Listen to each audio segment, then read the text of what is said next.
मैं जिंदगी से हताश था, निराश था।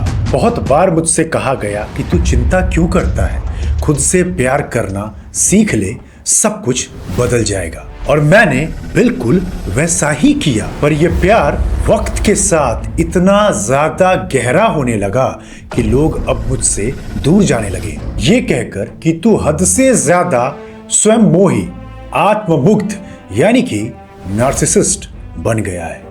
Welcome to 18 Laws of Human Nature series. Law number 2. Beware of your narcissistic behavior and transform self-love into empathy.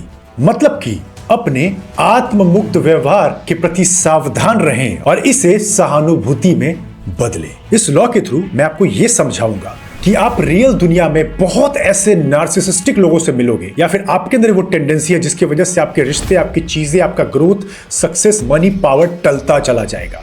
And how to catch these signs as early possible, ताकि wrong लोगों को आप इन्वाइट ना करें, या फिर अगर आप उस टेंडेंसी पर हैं तो उसको जल्दी से जल्दी चेंज करें। अभी जो मैंने एक लंबी सी लाइन सुनाई है, यहां से 2 पॉइंट निकल के आता है, which is called healthy self love and second one is narcissism. Healthy self love is very good thing but not the narcissism. पर उसी के तरह आपका सवाल होगा कि आदित्य, ये सब तो तुमने बातें कह दी, सब अच्छा है, पर हमें साइकोलॉजी समझाओ, क्या हो रहा है इसके पीछे, क्यों एक इंसान नार्सिसिस्टिक बिहेवियर अपने अंदर डेवलप कर लेता है। यस, मेरा यही काम है, मैं समझाता हूं इनको 3-4 स्टेप्स के अंदर में। सबसे पहला, आज जितना भी इस कल्चर को प्रमोट किया जा रहा है कि हम इंडिविजुअल हैं, हम इंडिविजुअलिज्म में बिलीव करते हैं, मुझे अकेला रहना है, मुझे छोड़ दो, कोई नहीं चाहिए। पर इवोल्यूशन की नजर से हम सब सोशल क्रिएचर्स हैं। आप अपने अंदर के सबकॉन्शियस और अनकॉन्शियस डिजायर्स को बहुत रेयरली ही समझ पाते हैं। बहुत लोग तो जानते भी नहीं है क्या हो रहा है इस दुनिया में। पर हम सब ना प्यार के भूखे होते हैं from the time of childhood. हम इसको मानेंगे नहीं, आज भले हमारा ईगो चिल्ला रहा हो कि मुझे किसी की जरूरत नहीं है, मैं संभाल लूंगा, बट नहीं। बचपन में माँ का बहुत सारा प्यार मिला, पिताजी के कंधों पर गोद में खेलने का बहुत मौका मिला, लेकिन जैसे जैसे वक्त बीता, आप बड़े हुए, आपके दोस्त, आपके भाई बहन सब बड़े होने लगे। अब अटेंशन की डिमांड बढ़ी कि कैसे अटेंशन लिया जाए। आपने बहुत कोशिश की, आप रोए, चिल्लाए, अपने भाई बहन से लड़ाई कर लिया, किसी का सर फोड़ दिया, खुद सर फोड़वा लिया। इवन अटेंशन पाने के लिए आपने बहुत लोग को इस हद तक जाते देखा, नेक्स्ट लेवल का क्राइम तक कर देता है, सुसाइड तक कर लेता है, बताने के लिए कि मेरी भी इंपॉर्टेंस थी। तो ये चीज हमारे बचपन से ही आ रहा है। सेकंड, अब इसमें यही समझिए, इसको आगे बढ़ाते हुए, कि इंसान किसी भी हद तक गिर सकता है अगर वो अपने आप को सेल्फ लव नहीं करना जानता और अपने आप से बहुत ज्यादा अटैच है अटेंशन पाने के लिए, किसी भी हद तक गिर सकता है। और इसका बेस्ट एग्जांपल है सोशल मीडिया। आप देखते भी हो कि बहुत सारे क्रिंज देख के आपका मन करता होगा या बोलने का या कमेंट करने की, कोई इंसान अटेंशन पाने के लिए इतना गिर कैसे सकता है। पर यस, उनको कहीं से नहीं मिला है, that is why they are searching for that. Now third point, तो होता क्या है कि हम बड़े होने के चक्कर में बहुत कोशिश करते हैं कि लोग हमें अटेंशन दे, लोग हमें प्यार करें, लोग हमें अपना फील कराए, पर जनरली होता नहीं। फिर हम इस गुस्से में बोलते हैं, भाड़ में गई दुनिया, अब मैं पढ़ूंगा सेल्फ हेल्प की किताबें, अब मैं देखूंगा खुद को मोटिवेट करने वाले वीडियोस, अब मैं खुद के लिए प्यार बढ़ाऊंगा, मुझे किसी की जरूरत नहीं है, मुझे अकेला छोड़ दो। और ये प्यार एक हद तक बहुत हेल्दी होता है, क्योंकि ये जरूरी है आपको अच्छा फील करवाने के लिए, अच्छा ग्रो करने के लिए। पर ये प्यार पे अगर ध्यान नहीं दिया जाए तो ये प्यार अपने लिए एक ऑब्सेशन ले लेता है, और ये ऑब्सेशन इतना ज्यादा बढ़ जाता है, फिर ऐसा कह लो कि आप अपने आगे एक शील्ड बना लेते हो, कवच बना लेते हो कि अब मेरे ईगो को खतरा नहीं होना चाहिए, अब कुछ भी हो जाए मैं बुरा नहीं फील करना चाहिए, मेरे दिल नहीं टूटना चाहिए, मुझे बिजनेस में लॉस नहीं झेलना, मुझे इससे आगे निकलना। आपका ये ईगो इतना ज्यादा आपके ऊपर हावी हो जाता है कि अब आप शायद एक नार्सिसिस्ट बन गए हैं और लोग आपसे उतना करीब कनेक्ट नहीं कर पाएंगे और आपके बिहेवियर को आज नहीं तो कल कैच कर लेंगे। फोर्थ पॉइंट, सो इसी के अंदर आपको समझना है कि अटेंशन पाने की किस लिमिट तक नहीं जाना है और किस हद तक रहना है कि ये सेल्फ लव बना रहे, सेल्फ अटैचमेंट ना बन जाए, ओवर ईगो ना बन जाए कि आप एक नार्सिसिस्ट बन जाए या सामने वाले इंसान को आप इजीली इस तरीके से पकड़ पाए। तो यहां तक जो मैंने प्लॉट सेट किया है, मैं एक नार्सिसिस्ट को इस तरह डिफाइन करूंगा जो मैं लिख रहा हूं। A narcissist is an individual with an excessive, unhealthy preoccupation or attachment with themselves, characterized by an inflated sense of self-importance and deep need for admiration and a lack of empathy for others। मतलब कि अपने काम को करवाने के लिए, अपना बस अच्छा फील करने के लिए कोई इमोशन नहीं, कोई एम्पैथी नहीं, कोई दया नहीं, कोई भावना नहीं, बस मैनिपुलेशन जैसे तैसे करके काम करवाना है। और ये आपको आगे जाकर ले डूबेगा। अभी आप थोड़ी देर के लिए कूल बन सकते हैं कि I don't care, I don't give a F about this world, but world gives a F about you. So make sure if you are putting something in this world, karma will come back to you with proper compound interest. तो अब 3-4 point में हम लोग ये समझते हैं कि आदित्य मुझे यह बताओ कि सेल्फ स्टीम यानी हेल्दी सेल्फ लव और नार्सिसिज्म में क्या डिफरेंसेस हैं। 4 लेवल पे इसको समझते हैं। सबसे पहला ऑन ईगो लेवल, जो हेल्दी सेल्फ लव खुद से करते हैं वो अपने बारे में अच्छा फील करते हैं, अच्छी किताबें पढ़ेंगे, अच्छे लोगों से मिलेंगे, अच्छा कुछ देखेंगे, अच्छा कुछ खाएंगे। पर जिनका एक्सट्रीम नार्सिसिज्म है वो रह के जेलस, इनसिक्योर, सामने वाले के पास ये कैसे है, मेरे पास क्यों नहीं है, ये अनहेल्दी ईगो को डेवलप करते हैं अपने अंदर, जो आग इतनी भड़क जाती है कि एक समय के बाद वो खुद उसके अंदर झुलसने लगते हैं। सेकंड, इन रिलेशनशिप गेम जो हेल्दी सेल्फ लव करते हैं वो दूसरों के प्रति स्नेह रखते हैं, मोह रखते हैं, माया रखते हैं, मिलना है, जुलना है, अच्छा फील करना है, उसके बारे में सोचना है, मेरे माताजी है, मेरे पिताजी है, मेरा दोस्त है, मेरा भाई है, मेरा बंधु है। पर नार्सिसिस्ट को कोई फर्क नहीं पड़ता। They are great at manipulation game. उनका काम होना चाहिए, एम्पैथी उनके अंदर मर चुका है क्योंकि उनके अंदर इमोशनल ट्रॉमा, चाइल्डहुड ट्रॉमा इतना डीप इम्बेड है कि बस वो चाहते मेरा काम होना चाहिए, आई don't give a F. Third factor जिस पे आप समझ सकते हैं कि लाइफ को लेके, तो जो लोग हेल्दी सेल्फ लव करते हैं वो थोड़ा सा पॉजिटिव कंपटीशन रखते हैं, हेल्दी बाउंड्रीज बनाते हैं, कुछ फीडबैक लेंगे लोगों से, ग्रो करना चाहेंगे। लेकिन जो नार्सिसिस्ट होते हैं उनका ईगो बहुत नाजुक होता है, अगर आप छेड़ दोगे ना वो आपको अपनी लाइफ से फेंक देंगे, वो बिल्कुल कट जाएंगे, अकेले मर जाएंगे, सुसाइड कर लेंगे, क्राइम कर देंगे, किसी भी हद तक गिर जाएंगे, लेकिन आएंगे नहीं। तो चेक जरूर किया कीजिए कि किसी का ईगो इतना नाजुक तो नहीं कि हर चीजों को हद से दिल पे ले रहा है या ले रही है और आपके लिए वो खतरा बन जाए। एंड लास्ट फैक्टर इसके अंदर है विच इज सेल्फ इमेज को लेकर। तो जो हेल्दी सेल्फ लव रखते हैं वो जानते हैं कि मैं अपने आप से प्यार करता हूं, पर दुनिया भी प्यारी जगह है, हर किसी से हिट नहीं करना चाहिए, सबको ग्रो करने का मौका देना चाहिए और मिलजुल के चलना चाहिए। लेकिन जो नार्सिसिस्ट होते हैं वो अपने आप को हद से ज्यादा बड़ा देखेंगे, गॉड लेवल का, नॉट ए पॉजिटिव वे। एक होता है अपने आप को ऊपर लेवल से कंपेयर करना आगे बढ़ने के लिए, जो मैं सिखाता हूं, लेकिन उनका जबरदस्ती का इन्फ्लेटेड ईगो है क्योंकि उनको किसी ने अप्रूव नहीं किया तो अपने आप को ओवर अप्रूव करके बैठे हुए हैं और अपनी दुनिया एक बोलते हैं बबल में बैठे हुए हैं, क्योंकि वो बबल को फूटने नहीं देना चाहते। वो हर कोशिश करते हैं कि उस बबल से लोगों को बचा के रखे और एक ही तरीका है कि बबल को घर में छुपा के रखा है, क्योंकि बबल बाहर गया तो वो फूटेगा ही। सो इस तरह आपने बहुत सारी क्लैरिटी ले ली, कौन है नार्सिसिस्ट, क्या है इनकी साइकोलॉजी, कैसे एक नार्सिसिस्ट बनता है, वो पैदा नहीं होता बट इस प्रोसेस में पूरा बनता चला जाता है। सो अभी तक अगर आप भी ये गलती कर रहे हैं तो अपने पैटर्न्स को आप पकड़ पा रहे होंगे, या फिर किसी के अंदर आप नोटिस करें जॉब में, ग्रोथ में, डेटिंग में, तो जरूर लुकआउट कीजिएगा इन सिग्नल्स को। अब मैं आपको एक प्यारी सी कहानी सुनाता हूं जिसके थ्रू आप पूरे रेजोनेट कर लेंगे क्या होता है नार्सिसिज्म और खुद के साथ ओवर लव करना, जिससे चीजें बहुत खराब हो जाती है। 1627 ईयर में फ्रांस के एक चर्च में एक नई सिस्टर आई जिनका नाम था जीन डे बेल्सल। मैं उनको बेल्सल बोलूंगा। तो बेल्सल की कहानी के थ्रू हम लोग इसको समझते हैं क्या हुआ था। चर्च उस वक्त काफी जोर शोर पे था क्योंकि साइंस की डिस्कवरीज नई नई हो रही थी, तो चर्च की प्रायोरिटी टॉप पे थी, भगवान ही सब कुछ हुआ करते थे, उनके खिलाफ जाना बहुत बड़ी बगावत थी किसी इंसान के लिए। तो जो बेल्सल थी जब वो 19 साल में वहां ज्वाइन की तो उनका घर वालों से अपना नहीं बना, तो घर वालों ने उनको उस जगह पे कन्वेंट चर्च भेज दिया कि वहीं रहेगी, अपना पढ़ेगी, सीखेगी, आगे बढ़ेगी जो भी है, क्योंकि वो बहुत लोगों को ताना मारती थी, लोगों से बनता नहीं था, बेसिकली अपने ज्यादा बहुत ज्यादा अटैच थी क्योंकि पेरेंट्स ने उनको उस लेवल का प्यार नहीं किया। तो वो चर्च आ गई, पर चर्च में सब लोगों ने एक अजीब चीज नोटिस की कि बर्सल बहुत एक शिष्टाचारी बिहेव कर रही थी, जैसा एक्सपेक्टेड था उसके बिल्कुल अपोजिट। टाइम पे उठना, टाइम पे खाना, हर किसी साथ हंसी मजाक करना, समय पे सबके लिए खाना लगाना, मैसेज देना जीसस के बारे में हर किसी को, बहुत अच्छा कर रही थी। तो सबको अच्छा लगा कि ये लड़की बहुत अच्छी है बेसिकली, पेरेंट्स भी शौक में थे। तो वक्त बीता, जब कुछ साल बीता तो उनको चर्च के लाइब्रेरी का एक्सेस मिल गया जहाँ पे बहुत सारी डिमोनिक किताब होती है, माइथोलॉजी, मिस्टिसिज्म, काला जादू, जादू। तो वो किताबों में इंटरेस्ट आने लगा, वो बहुत सारी किताबें पढ़ने लगी डेमन्स के ऊपर, गॉड, डेमन्स, काला जादू। तो फिर देखा गया कुछ महीनों के बाद जैसे वो पढ़ रही थी ना, उनका माइंड शिफ्ट कर रहा था। वो रात में सोती थी, वो कहती थी मुझे अजीब अजीब सपने आते हैं कि मैं भगवान से मिल रही हूँ, मुझे इस डेमन ने मेरे पर अटैक किया और भगवान ने मुझे बचा लिया। सब उसकी कहानी सुनने में बहुत इंटरेस्टेड होने लगे क्योंकि वो बहुत अच्छी कम्युनिकेटर भी थी। तो सब सुन रहे थे उनकी बातों को, पर जैसे जैसे वक्त बीत रहा था तो उनकी कहानियां और गहरी होती चली, लोग और उनसे कनेक्ट होना शुरू होते चले गए। आसपास की जितनी भी सिस्टर थी, इवन हायर अथॉरिटीज, जितने अच्छे से वो अपनी कहानी और सपनों को सुना पाती थी। फिर एक बार की बात है, उनका काम को देखकर इतना अच्छा था कि उनको प्रमोट किया गया head of the church, as जो लेडी होती है, बहुत बड़ा पोजीशन था। वो थोड़ा सा नाटक कर रही थी कि मैं कैसे संभालूंगी, पर कहीं ना कहीं वो चाहती थी।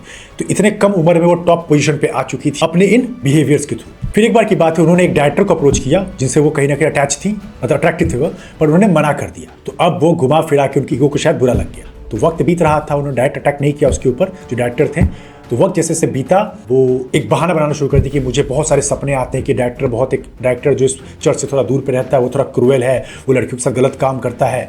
फिर ये चीज़ पता नहीं उनके दिमाग में उन्होंने इतना सुनाया वो कहते हैं ना बार बार की चीज़ को बोलते हैं तुम्हारे ब्रेन का सबकॉन्शियस पार्ट बनने लगता है। तो वहाँ की बहुत सारी सिस्टर्स और नन्स को भी ना वो सपना आने लगा, तो बहुत लोगों ने क्लेम किया। तो अब बात इतनी ज्यादा बढ़ गई कि कानून को आना पड़ा बीच में। तो उस समय की पुलिस आई, इंक्वायरी हुई, तो कहीं ना कहीं डायरेक्टर पर ब्लेम कर दिया गया कि ये लड़कियों को परेशान करता है, जो भी हरकतें करता है। प्रूफ नहीं हुआ, but basis of this kind of data, क्योंकि उस वक्त कोई साइंस का प्रूफ होता नहीं, तो इतना ज्यादा लोगों को लगता था अगर इतने लोगों को सपना आ रहा है तो बात सही होगा। तो डायरेक्टर को इतनी कड़ी सजा सुनाई गई क्योंकि सबको बिलीव हो गया कोर्ट को कि ये लड़कियों को छेड़ता है, गलत काम के साथ करता है, और उसको बहुत सारी प्रताड़ना देने के साथ जिंदा जला दिया गया चौराहे पर। जब ये कांड हो गया तो कुछ समय के बाद माहौल ठंडा हुआ और फिर देखा गया कि जो वहां की बहुत सारी नन्स हैं वो अजीब हरकतें कर रही हैं। कुछ कपड़े उतार के नंगा होकर पूरे चर्च में दौड़ रही हैं, कोई अपने पैर को ऊपर कर रही है, कोई गंदी गंदी गालियां दे रही हैं, कोई पागलों सा बिहेव कर रही है कि उनके ऊपर भूत आ गया है। ये सब देख के अजीब लगा और लगा कि जब किसी बाहर के पंडितों को बुलाया जाए और उनका भूत भगाया जाए। और सबसे वियर्ड ये था कि सब नन्स के ऊपर तो भूत था, वो नॉर्मल उतना एक्सट्रीम बिहेव नहीं कर रही थी जितना एक्सट्रीम बिहेव ये बरसल कर रही थी। हद से ज्यादा एक्सट्रीम जाना, गाली गलौज, इधर से उधर भागना, पैर को टेढ़ा कर लेना, बहुत सारी चीजें ऐसी चीज नोटिस की गई कि सबको लगा कि इस पे सही पे भूत आ गया है, उसको भगाना पड़ेगा। तो इसके लिए बाहर से एक पादरी बुलाए गए और पादरी धीरे धीरे आए, चीजों को समझे, ठीक किया। बहुत लोग समय के साथ ठीक हो गए, पर जो पादरी आई थी वो समझ गई थी कि ये कहीं ना कहीं स्मार्ट तो है बरसल। तो सबके भूत ठीक होने लगे, लेकिन बरसल का भूत उतर ही नहीं रहा है। कुछ दिन बाद देखती है कि उनके हाथ पे लिखा हुआ है, बरसल के हाथ पे वो सो के उठ रही है, उनके बड़े से इंक पे लिखा हुआ है ऐसा कुछ,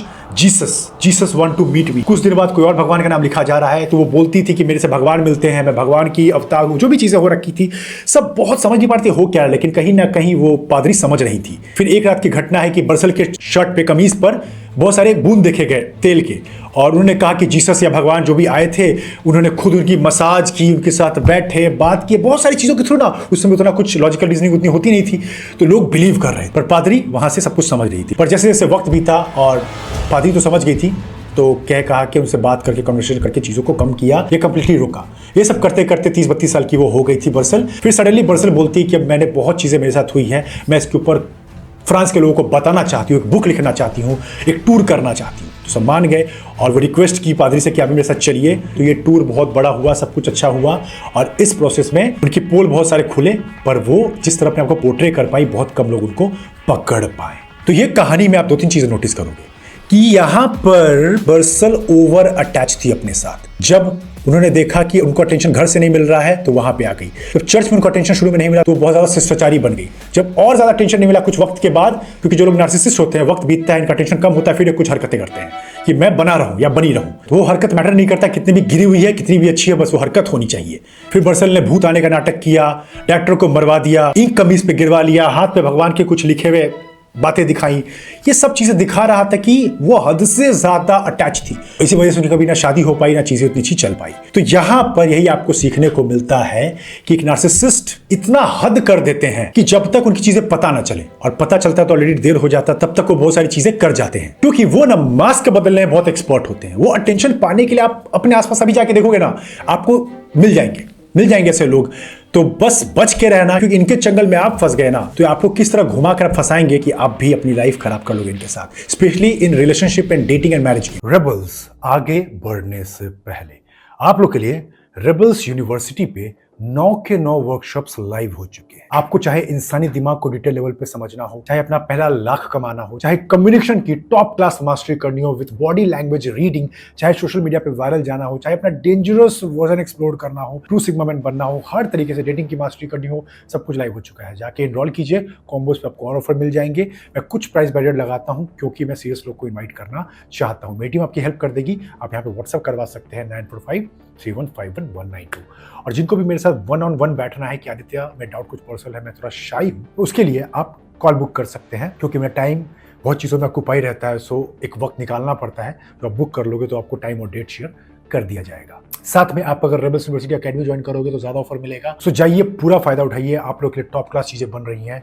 money will come and go but not the time and skill. जानबूझ के, मुझे भी याद है बहुत बार मैं हिचकिचाता था, पर मैंने समय के साथ सीखा है कि पैसा इंसान कमा लेता है, कुछ ना कुछ करके आ ही जाता है, बट स्किल और चीज़ों को इंसान को मिस नहीं करना चाहिए, क्योंकि वो निकल जाता है फिर इंसान बस सर पीटता है और सोचता है कि काश मैं चीज़ों को बदल पाता है। वो कैसे मेरे से इतना आगे निकल गई। एक्चुअली मैं थोड़ा अवेयर था, वो अपने ऊपर इन्वेस्ट कर रहा था, इन्वेस्ट कर रही थी फॉर हिज और हर प्रॉपर ग्रोथ। तो यहाँ तक कि प्लॉटिंग के बाद आपको बहुत कुछ आइडिया मिल गया है कैसे ये नार्सिसिज्म का पूरा साइकोलॉजी काम करता है।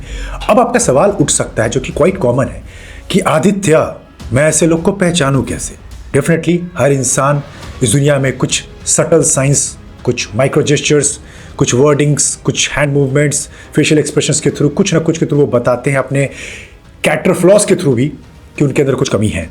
और ये अगर आप कैच कर लोगे तो आप इजीली कैच कर सकते हो कि कौन इंसान नार्सिसिस्ट है और कौन इंसान हेल्दी सेल्फ लव को डिनोट कर रहा है। सबसे पहला, ऐसे लोग ना, इनकी सेल्फ वर्थ खुद में हाई नहीं होती है।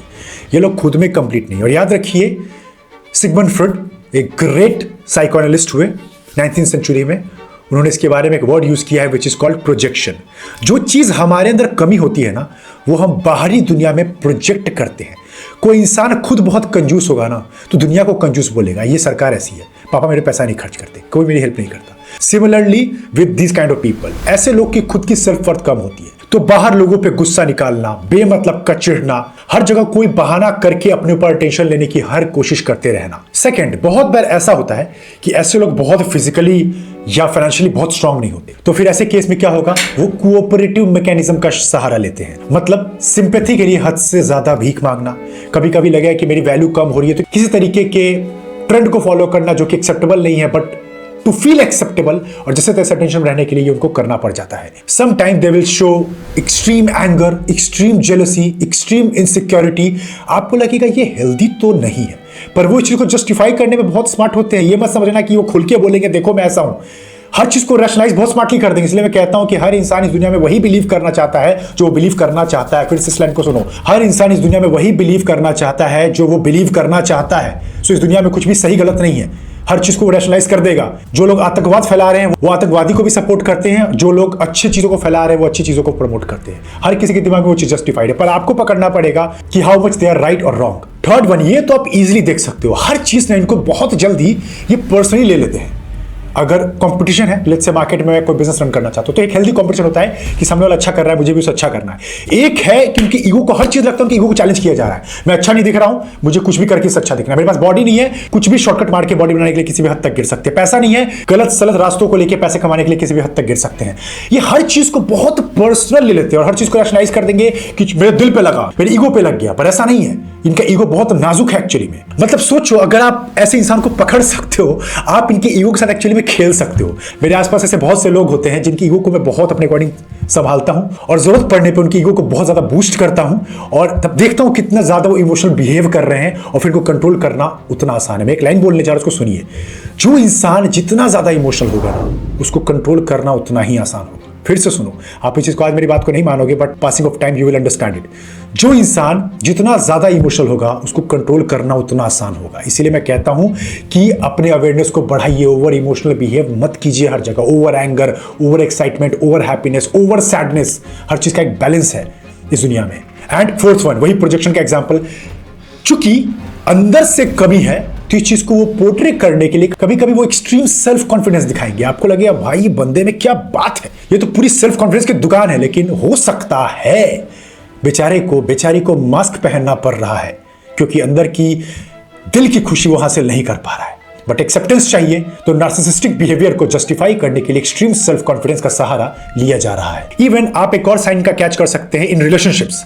ये लोग एक्सट्रीम कंट्रोलिंग होंगे। इनके पार्टनर अगर इनसे ज्यादा इनकी बातों को ना माने, इनके खिलाफ जाए, तो हर चीज को जस्टिफाई कर देंगे। तू मेरी गर्लफ्रेंड है ना, तू मेरा बॉयफ्रेंड है, तुझे तो मेरी बात माननी चाहिए, मैं जो भी बोलूं तुझे वही करना, तुझे कपड़े नहीं पहनने, तुझे नहीं जाना है, तुझे इसके साथ नहीं घूमना है। आपको लगेगा कि कोई मेरे इंडिपेंडेंस के साथ इतना कैसे खिलवाड़ कर सकता है। ठीक है, मैं रिलेशन में हूं, ठीक है मैं शादी में हूं, इसका मतलब मैं कैदी तो नहीं हूं किसी की। तो शायद आप सही हैं, क्योंकि जो इंसान खुद में कंप्लीट नहीं होता वो फील करने के लिए दूसरों को as a tool sadly use करता ही है या करती ही है। इवन मेक श्योर करेंगे कि अपनी सेल्फ वर्थ को बढ़ाने के लिए जहां लगता है इनका कंपटीशन हाई हो रहा है, आपको वैसे लोगों से ये दूर करने की कोशिश करेंगे। आपके फैमिली मेंबर्स, आपके क्लोज वन, आपके सिबलिंग्स, आपके क्लोज फ्रेंड का ग्रुप, आपको लगेगा ये सही नहीं हो रहा। भले ही प्यार का सहारा ले रहा है या ले रही है, दाल में कुछ काला है या पूरी की पूरी दाल ही काली है। सो इन कुछ साइंस के थ्रू आप इजीली एक नार्सिसिस्ट को कैच कर सकते हो। इसके लिए आपको और डीप में मास्टरी करनी है, then communication skill and body language mastery workshop का सहारा ले सकते हैं। Attract anyone, master the game of dating and relationship workshop का मेरे सहारा ले सकते हैं, which is live under Rebels University Academy. आप लोग लाइव हो चुका है रेबल्स यूनिवर्सिटी, जाके चेक कर लीजिएगा। Now the main question is that Aditya, मान लो मैं इनके चंगुल में फंस गया या मुझे इनको डील करना पड़ रहा है, मैं जॉब को नहीं छोड़ सकता, रिलेशन को नहीं खत्म कर सकता तुरंत में, बट मैं क्या करूं? मेरे पापा ऐसे हैं, मेरी मम्मी ऐसी है, या फिर मेरा कोई क्लोज फ्रेंड ही ऐसा है। आपको डील तो करना पड़ेगा। सबसे बेस्ट सोल्यूशन तो यही होगा, जो आप सुनेंगे नहीं बट सुनना पड़ेगा। अभी आपकी मजबूरी रही है, बट लगे बहुत चीजें या पानी सर के ऊपर जा रहा है। When you find your balance in your brain, आपको जब अच्छा फील होता है, आप सेटल हो रहे हैं हर तरीके से, तो ज्यादा लंबा निशत मत रहिए। ये आपको नहीं पता चलेगा कब आपको अपने चंगुल में इतने अंदर तक फंसा लेंगे ना कि आप अपने मोरालिटी को, अपने गुड बिहेवियर को क्वेश्चन करना शुरू कर दोगे। और ये होता है, मेरे साथ ये हुआ था। सो मेक श्योर कीजिए कि अगर दूरी बना सकते हैं तो पहले से अब तो आप पहचान सकते हैं ऐसे लोगों को, तो अभी से तो आप दोस्ती यारी या जो भी आप नहीं करोगे ही, बट अभी तक जो आपकी लाइफ में आपको लगता है और बहुत कोई इंपॉर्टेंट रिलेशन नहीं है, तो दूरी बनाने की तैयारी कीजिए। वरना आप शायद इनके मैं की जी हजूरी को पूरा करते करते थक जाएंगे या थक जाएंगी, पर यह कभी हो नहीं पाएगा। और इसी के साथ 3 और चीजों को समझिए कैसे आप इस चीज को और अच्छा कर सकते हैं। सबसे पहला वही होगा, लोगों के इन साइंस को कैच करना सीखिए। वो डेफिनेटली देखो, इस दुनिया में जैसे जैसे मैंने साइकोएनालिसिस की और पढ़ाई की है with help of Carl Jung and Sigmund Freud, मैंने बहुत डिटेल में समझा है कि इंसान कोई भी चीज एक बार नहीं करता है। वो उसके अंदर कुछ अनकॉन्शियस पैटर्न में सेट है, तभी वो ऐसे कर रहा है। मान लो कोई बिजनेस रन कर रहा है, उसका प्रॉफिट बहुत तगड़ा हो रहा है, सडनली एक साल में प्रॉफिट बिल्कुल डाउन हो जाता है, उसका एंगर बर्स्ट हो रहा है, हर एम्प्लॉय पे चिल्ला रहा है, घर पे मम्मी से फाइट कर रहा है, ब्रेकअप करके बैठ गया है। तो प्रॉब्लम एम्प्लॉयज में नहीं, प्रॉब्लम उसकी मम्मी में नहीं, प्रॉब्लम उसके अंदर है। वो बोल देगा कि नहीं तुम लोग क्या समझो, एक मेहनती लड़की की कहानी, बिजनेस खराब हो गया इसलिए मैं गुस्सा उतार रहा हूं। ना बच्चा ना, ये उसकी इनसिक्योरिटी है जो बचपन में वो नहीं पूरा कर पाया, अपने आप से वो हेल्दी सेल्फ लव डेवलप नहीं कर पाया, इसी वजह से वो गुस्सा हर जगह प्रोजेक्ट हो रहा है। सो याद रखना, कोई भी इंसान कर रहा है कुछ, वो एक बार में नहीं होता है। दैट्स अ कंप्लीट साइन, उसके अनकॉन्शियस में वो चीज चल रहा है, कोई ट्रॉमा, कोई इंसिडेंट, कोई प्रोजेक्शन, कोई डार्क साइड जो वो रिवील करना नहीं चाह रहा, बट अब वो सरफेस पे आ रहा है अनकॉन्शियस मैनर में, जिसके बारे में वो अवेयर नहीं है, बट आप कैच कर सकते हैं। Second thing, come on, let's accept it कि हम सब भी कहीं ना कहीं नार्सिसिस्ट हैं, इवन मैं भी हूं, पर हाँ, there is a balance between it. अगर आपका खुद के लिए ना एक हेल्दी सेल्फ लव नहीं होगा ना, तो आप अच्छा कुछ करोगे नहीं। लेट्स से मैं मॉर्निंग उठता हूं, मैं खुद के लिए अच्छा फील ही नहीं करता, खुद के कपड़ों में, खुद के बोलने में, तो मैं क्यों काम करूंगा, मैं क्यों दुनिया बदलने निकलूंगा, मैं क्यों किसी के लिए बेहतर करूंगा। तो healthy self love is very very very important. But याद रखिए कि आपकी हर बातों में ज्यादा मैं तो नहीं हो रहा है। हर कॉन्वर्सेशन में आप देख लो, जब भी आप किसी कॉन्वर्सेशन भटक रहा है, आप खुद पे लेके आ जाते हो। अगर आपके कपड़ों की कोई तारीफ ना करे तो आप बुरा फील कर जाते हो। अगर आप पार्टी में आपका हेयर स्टाइल की कोई तारीफ नहीं कर रहा, आप ऑफ हो जाते हो। आपके बिजनेस आइडिया की कोई तारीफ नहीं कर रहा, आप बिल्कुल लॉस्ट हो जाते हो। इसका मतलब कहीं ना कहीं आप हद से ज्यादा सेल्फ ऑक्युपाइड हैं, और ये आपको लॉन्ग रन में जीतने नहीं देगा। क्योंकि हम सब चाहते हैं कि हमारे बारे में लोग बात करें, मेरी पॉपुलैरिटी बढ़े, इंस्टाग्राम पे फॉलोइंग बढ़े, मुझे लोग एक्सेप्ट करें, मेरी कहानियां सुने, मेरे ओपिनियन सुने, ये सब ठीक है, but awareness is the key. Ask every single time if I'm crossing the limit, if something going in excessive, if I am losing my consciousness side and getting into over narcissistic behavior. And third one, इसको improve करने के लिए कि अब हमें इस worst narcissist से healthy की तरफ move करना है। इसके लिए क्या तरीका है सबसे बेस्ट, आप मुझे बताएंगे इतना कुछ देखकर, which is to work on yourself, to develop confidence for yourself। जब आप खुद से प्यार करना सीखते हो हेल्दी तरीके से ना, तो आप खुद के साथ कंप्लीट फील करते हो। आपको पता है कि मुझे ना अप्रूवल पाने के लिए बहुत ज्यादा गिरी हरकत करने की जरूरत नहीं है। कोई आइडिया डिस्कस हो रहा है किसी ग्रुप के अंदर, तो मुझे अपने आइडिया को प्रूफ करने के लिए चिल्ला के बोलने की जरूरत नहीं है। I know who I am completely satisfied with my self. और ज्यादा मुझे चिल्लाकर एक मैं वाला बिहेवियर दिखाकर ही सब चीज प्रूव करने की जरूरत नहीं है। हर फ्लॉज को सीरियसली लेने की जरूरत नहीं है। मेरे अंदर भी घाव है, मेरे अंदर भी जख्म है, पर मैं उसका मरहम खुद निकालूंगा। दुनिया के पीछे नहीं भागूंगा कि तुम मुझे सुधारोगी, तुम मुझे सुधारोगे।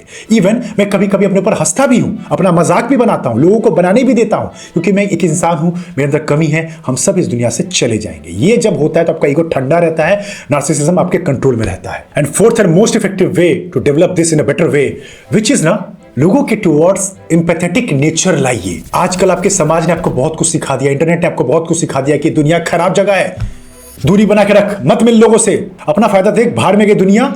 नहीं, ऐसा नहीं है। जब तक आप इंपैथेटिक पावर डेवलप नहीं करेंगे, दूसरों के लिए भावना, दूसरों की हेल्प करना, दूसरों की मदद करना, दूसरों के लिए अच्छा फील करना, दूसरों से हेल्दी कंपटीशन करना, किसी का पैर नहीं खींचना, तब तक आप खुद के लिए एक हेल्दी रिस्पेक्ट और अपनी इस टेंडेंसी से ओवरकम नहीं कर सकते हो। आप खुद देखोगे ना, आज से नोटिस करना, जो लोग बहुत ज्यादा सेल्फ ऑक्युपाइड होते हैं वो लोगों की, समाज की, देश की, सरकार की, दुनिया की, हर जगह की, इवन भगवान तक की कितनी ज्यादा बुराई करते हैं। ये कुछ अच्छा नहीं हो रहा है क्योंकि वो खुद में कंप्लीट नहीं है। लेकिन जब आप great great inventors, discoverers, entrepreneurs, writers, authors, artist को स्टडी करोगे, देखोगे उन्होंने दुनिया में इतना कुछ कंट्रीब्यूट कर दिया ना कि लोग उनके जाने के बाद उनको याद रखते हैं, क्योंकि वो आर्टिस्ट, वो एंटरप्रेन्योर लोगों से कनेक्ट करता था, वो उनकी जेन्युइनली हेल्प करके गया, कुछ बना कर गया, कुछ दे कर गया इस समाज को। और तभी आप ठंडा भी फील करेंगे दिमाग से, क्योंकि आप जानते हैं कि आपके जाने के बाद इस दुनिया में कुछ नहीं रह जाएगा। इसलिए मुझे ठंडा रह के इस दुनिया को, इस समाज को, इस देश को, इस परिवार को कुछ दे कर जाना है, लोगों के साथ कनेक्ट करना है। आप चाहे तो इन सबको स्टडी कर सकते हैं, आप देख सकते हैं। इसलिए मैं कहता हूं, बी लाइक रिवर। आपके अंदर इतना सारा पानी, इतना कुछ बह रहा है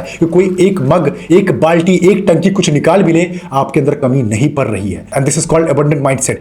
this is called to have empathy towards other, to helping people, to serve community, to serve country, to work on something big purpose like make a dent. So इन तरीकों से जो आज आपने विटनेस किया है, आप एक ऐसे इंसान बनेंगे, अगर आपने ऊपर काम कर लिया, लोग आपकी प्रेजेंस को एक नेक्स्ट लेवल पे फील करेंगे, आपसे वो दूर नहीं रहना चाहेंगे, क्योंकि आपके पास रह के उनको एक कॉन्फिडेंस, एक हेल्दी सेल्फ लव के बारे में रियलाइज होता है। लेकिन इसी के अपोजिट आप ऐसे लोग को आजकल कैच भी कर पाएंगे जो इसमें फॉल नहीं करते और शायद आपके लिए नुकसानदेही है in the long run. So this was the powerful content. कैसा लगा सब लोग कमेंट करेंगे। आई होप आप लोग को मजा आ रहा है। सो कमेंट में जरूर बताइए जैसी भी आपकी फीलिंग, अच्छा बुरा, कोई क्रिटिसिज्म, कुछ भी है बताइए। मैं पढ़ता हूँ, देखता हूँ, बट इस कमेंट सेक्शन को ऐसा बनाइए कि कोई नया रेबल इसको देखे, बोले क्या अलग ही दुनिया ये चल रही है। साथ में आप लोगों से वही रिक्वेस्ट है कि किसी भी और कोई इंसान नहीं जीतता, उसके साथ पूरी आर्मी लगती है, और आप मेरे आर्मी हैं। आर्मी जब तक हेल्प नहीं करेगी, उसकी जीत नेक्स्ट इम्पॉसिबल नहीं, पूरी इम्पॉसिबल है। तो उसको शेयर कीजिए, दिखाइए, लोगों को बताइए how powerful this practical series is. ऐसा नहीं कि कोई थ्योरेटिकल क्लास है, आज से ही इसको चेक करके इंसान अप्लाई कर सकता है, अपनी लाइफ में जीत सकता है किसी भी फील्ड में। आप जानते हो ये बात। साथ में अपने इंस्टाग्राम को चेक कर सकते हैं, वहां पे मैं स्टोरीज के थ्रू सारे अपडेट्स देता रहता हूं। सो बस एंड करने से पहले यही, रेबल्स यूनिवर्सिटी चेक कर लीजिए, सारे वर्कशॉप्स लाइव है, कॉम्बोस पे आपको और भी बहुत सारे ऑफर्स मिल जाएंगे। कोई दिक्कत हो तो व्हाट्सएप करवा दीजिएगा 9453151192। पूरी कोशिश करता हूं आप लोग की हेल्प करने की। आप लोग भी ऐसी मेहनत कीजिए, आगे बढ़िए और इस देश का नाम बहुत आगे लेकर जाते हैं। कोई ऐसा टॉपिक हो तो सजेस्ट जरूर कीजिएगा, मैं पढ़ता हूं, अच्छा हुआ तो जरूर बनेगा। चलिए फिर मैं आपसे मिलता हूं किसी ऐसे ही पावर पैक कंटेंट के साथ। तब तक keep thriving, glory will come.